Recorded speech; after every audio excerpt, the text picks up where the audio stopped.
Quiero que cierres los ojos y escuches atentamente lo siguiente. Imagina que estás en la escuela, en tu salón, con su inconfundible olor y su aspecto desorganizado, casi pareciendo un basurero. Caminas por ahí y mientras lo haces, ves a alguien, un compañero que viste desde el primer día, pero no es como si hayas tratado de entablar una conversación con él antes, pero lo ves con su teléfono jugando un juego y ves cómo está muy concentrado en jugarlo. Y tú en ese momento no tienes con quién hablar, así que en tu necesidad de querer hablar con alguien, en vez de estar parado como un poste sin hacer nada, te acercas a él. Te sientas en un puesto desocupado que está al frente de él, porque mientras otras personas en la hora de recreo prefieren salir del salón, algunos prefieren seguir en él. Empiezas con: hola, ¿qué haces? Él te mira fijamente, como si sus ojos se fueran a salir por la sorpresiva situación, ya que no está muy acostumbrado a esto. Pero entre tartamudeos te responde con un tono silencioso: hola, estoy jugando Minecraft. Entonces tú continúas, porque normalmente él es un tipo de persona que no suele seguir la conversación, sino que se callan cuando terminan de decir algo y luego siguen con lo suyo.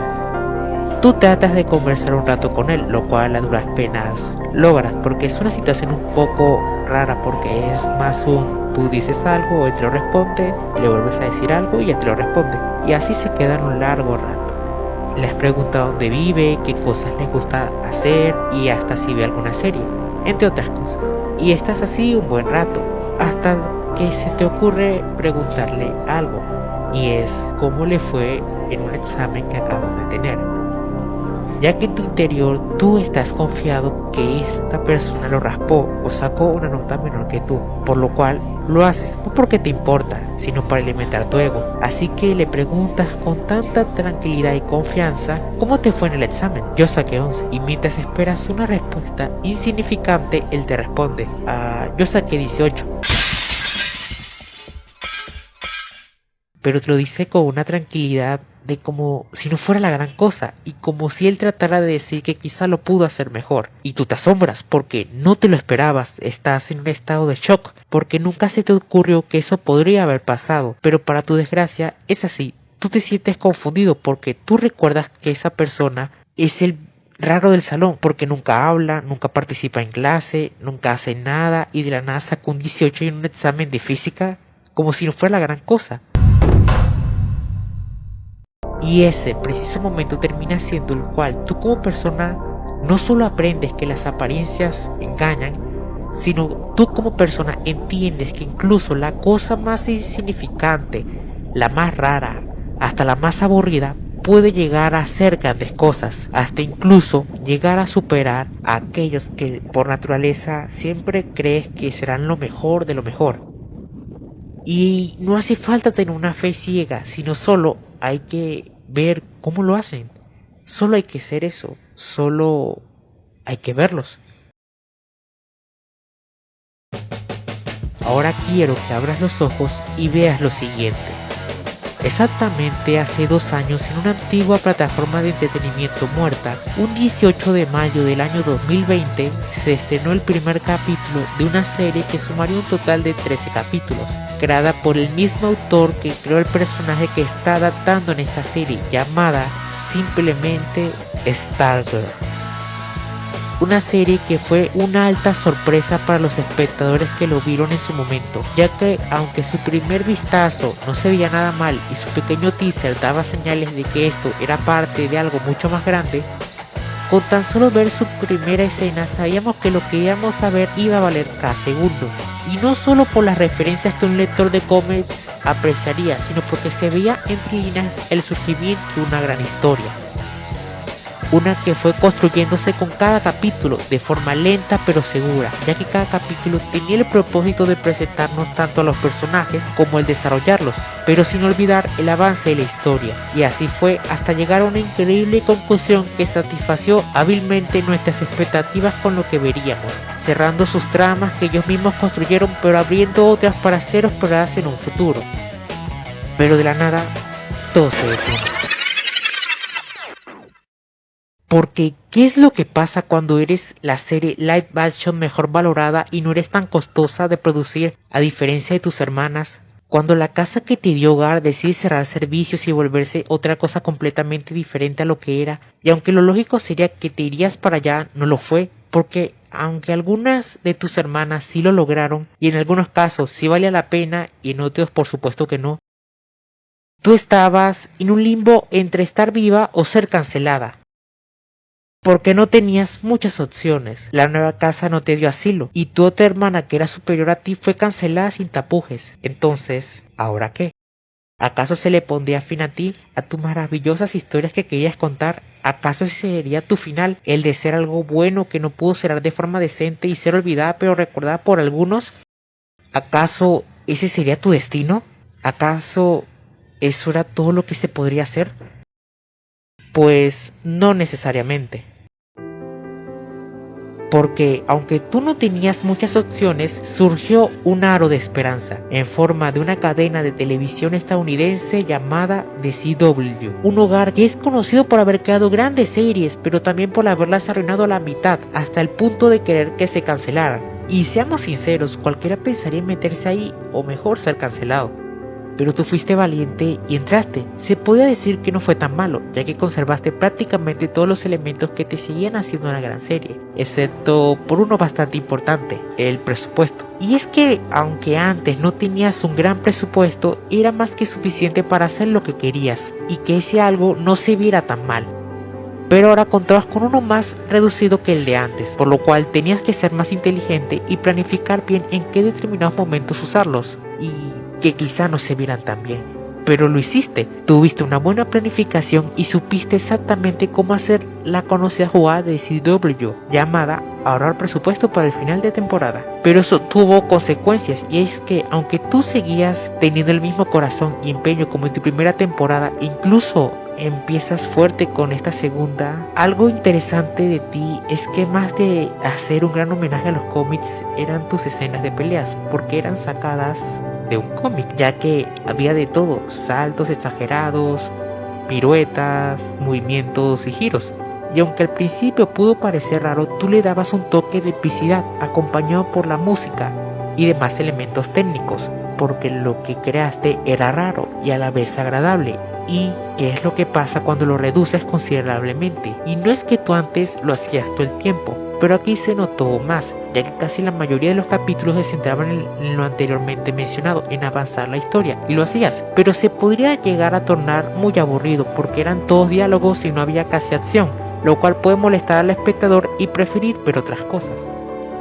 Y lo peor es que no era tu culpa, ya que hacías lo mejor que podías con los recursos que te dieron. Y así pudiera describirse esta temporada. Una temporada que se centra sobre todo en los personajes y deja un poco de lado las peleas. Y si lo piensas, tiene un poco de sentido dentro de la serie, ya que si en la primera temporada veíamos adolescentes convirtiéndose en superhéroes aprendiendo del legado y que eso no es un juego, en esta podemos ver las consecuencias que esto conlleva. Y también en buscar un balance entre la vida civil y la heroica, como también en tratar de tener una vida normal. Quizá no era tu intención, pero le pudiste dar un sentido amplio. En esta temporada, aparte de poner el subtítulo de Escuela de Verano, dando quizá una referencia a lo ya mencionado, quisiste probar con el género del suspenso y a la vez el de terror. Porque uno de tus cabos de la temporada anterior era un diamante que decidiste poner como historia principal, lo cual llevó que después de varios capítulos de introducción de nuevos personajes, todo tuviera su momento de inflexión o midpoint con la presentación y primera aparición de esta nueva amenaza a vencer, lo cual nos dejó los siguientes capítulos con una sensación de peligro.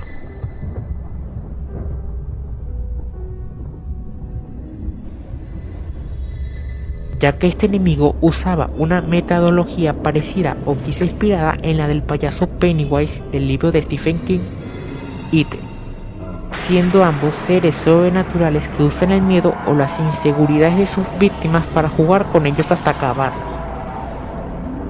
Claro, aquí a diferencia del libro no se muestra nada muy gráfico, pero el sentimiento es el mismo, un sentimiento de incomodidad y vergüenza por algo que te juzga por tus acciones pasadas, hasta llegar a romperte o llegar a volverte algo que juraste no ser. todo se veía sin color y parecía que no había nada de esperanza.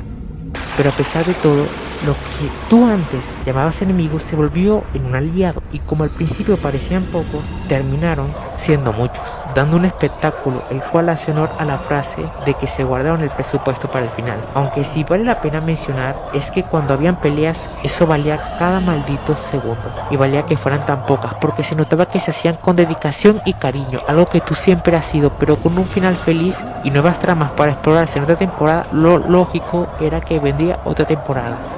Pero, ¿acaso lo fue?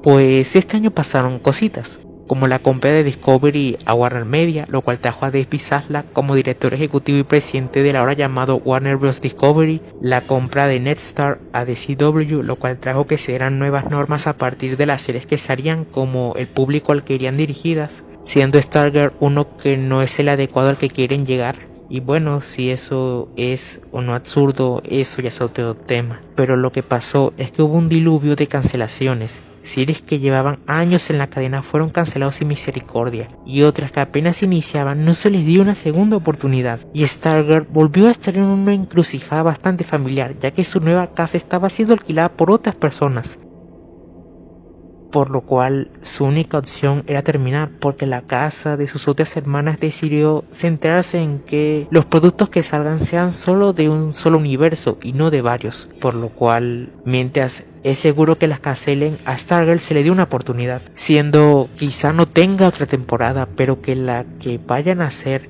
la hagan como si fuera un final para la serie. Lo cual pasó, ya que aunque la tercera temporada tuvo algo de tiempo de filmarse antes de todo este desastre y cambios repentinos, tenían dos opciones para el final. Uno que daba pie a más aventuras y que, según la estrella principal, hubieran sido geniales de ver, y la otra que era el de darle un cierre. Quizá no el que uno esperaría, pero uno que por lo menos dejaría con un punto final a esta gran serie y no terminaría sin uno. Y bueno, con eso sabido empezó la temporada. En esta se cambió el subtítulo por A mi enemigo, siendo ese un cambio con respecto a la temporada anterior, ya que los personajes ahora eran los mismos que les causaron problemas en la tan querida primera temporada, pero ahora tendrían un cambio de 180 grados, ya que se podría decir que ahora ellos también eran los buenos. Y también se usaría el género del misterio, ya que en esta ocasión toda la historia se centraría en un asesinato de un personaje que no habíamos visto hace tiempo. Con el pasar de los capítulos avanzamos en las relaciones de los personajes, como también en los sospechosos del crimen, también en las pistas que surgían por capítulo, dándonos así futuros sospechosos, donde veíamos cómo habría momentos donde explotaría todo, pero nada tan grande por el momento, hasta llegar a ver una posible conclusión que nos había mostrado en la anterior temporada, pero nos equivocamos, no era más que una idea que se pudo explorar en otras temporadas o en futuros spin-off, cosa que quizá nunca veremos. Como sea, uno pensaría que volveríamos a la programación habitual, pero no fue así. Ya estábamos cerca del final y fue aquí cuando ya todo explotó. Y es que hubo grandes revelaciones que nos dejaban pensando qué seguiría ahora y cómo lo resolverán, dándonos momentos tristes y emotivos, para que en el penúltimo capítulo de la serie se nos mostrara uno de los mejores plot twists en una serie de DC, ya que el hecho de que esto se planeó desde la primera temporada habla bien de la buena planificación de la serie y del cariño de sus desarrolladores, para culminar hermosamente un 7 de diciembre de 2022 con un último capítulo, siendo el número 13, el cual es el total en cada temporada, y que más allá de terminar con una pelea, se siente triste, no solo porque no haya otra temporada y este sea el adiós definitivo, sino porque las tramas que quedaban por resolver se resolvieron una detrás de otra y rápidamente, sin tener siquiera un respiro para procesar lo acontecido, y que esto tenía mucho potencial para poder explorarse de una mejor manera, pero tristemente ya no se pudo. Pero por lo menos tenemos la satisfacción de saber que todo lo que se plantó en la primera temporada tuvo un cierre, quizá no el que hubiéramos querido ver, pero lo tuvimos. Y mientras observamos la última escena y nos relatan lo que pasó después de todo, vemos un vistazo de un personaje que emocionará a los fanáticos no solo de Arrowverse, sino de Flash en general. Y mientras dicen las últimas palabras que se dicen en la serie, para que todo termine con una sencilla frase que nos dice nunca termina, con eso se nos despide una gran serie, una que a pesar de no tener ningún tipo de promoción logró llegar a un top de rating nada malo, logró demostrar que no importa la cadena de televisión o el servicio de streaming que te dé hogar, Tú y solo tú eres el que puede marcar una diferencia entre calidad y cantidad, porque esto demuestra que lo que hace bueno a esta clase de productos no es ni sus efectos especiales, sus actores famosos ni sus cameos, sino sus guiones, siendo una serie con gran corazón que logró muchas cosas en poco tiempo y que si se le hubiera dado más, estoy más que seguro que hubiéramos visto cosas más impresionantes. Pero lo que podemos pensar es en que fue bueno y terminó siendo bueno, porque esto, damas y caballeros, esto es Stargirl.